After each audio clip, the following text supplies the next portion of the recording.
So, Miley, what do we have this week on our Student Spotlight segment? Uh-huh.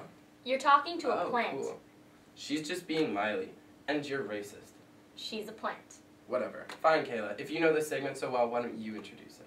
Well, this week for the Spotlight segment, we went out and had a chat with Misha Bowdish-McCabe, who started the Queen's Campus branch of Calcutta Rescue, which is a fantastic organization. They bring in handicrafts from India, they sell them here on the Queen's campus, and then they take the money that they've raised from selling the crafts, they send that back to India so that they can use it to buy non-patented drugs to fight disease in India.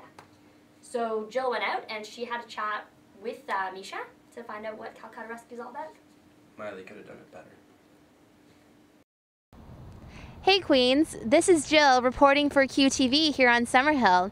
I'm speaking today with Misha Bowdish-McCabe for Student Spotlight. Misha founded the Queens branch of Calcutta Rescue. So Misha, thanks for being here with us today. What can you tell me about Calcutta Rescue?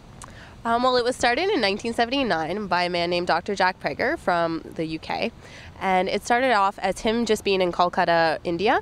And he started a street clinic just on the pavement, setting up by himself and providing free medication to slum dwellers there. And since then, over the years, the program has grown. And now we have, I believe, 4 clinics all over India, as well as 2 free schools for children in the slums as well. And the main initiative of the organization is to provide free medication to slum dwellers there. How has it changed over the years?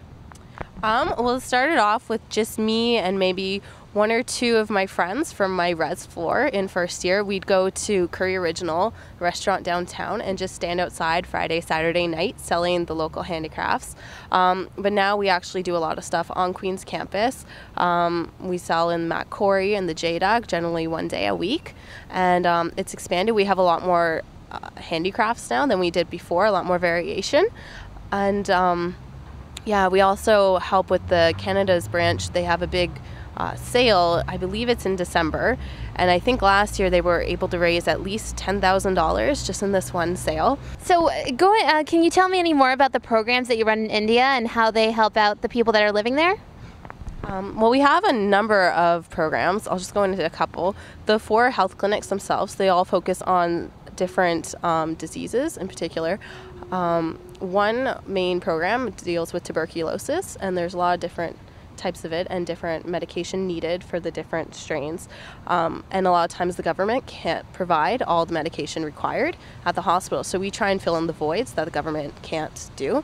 We work in collaboration with the government a lot with these health clinics.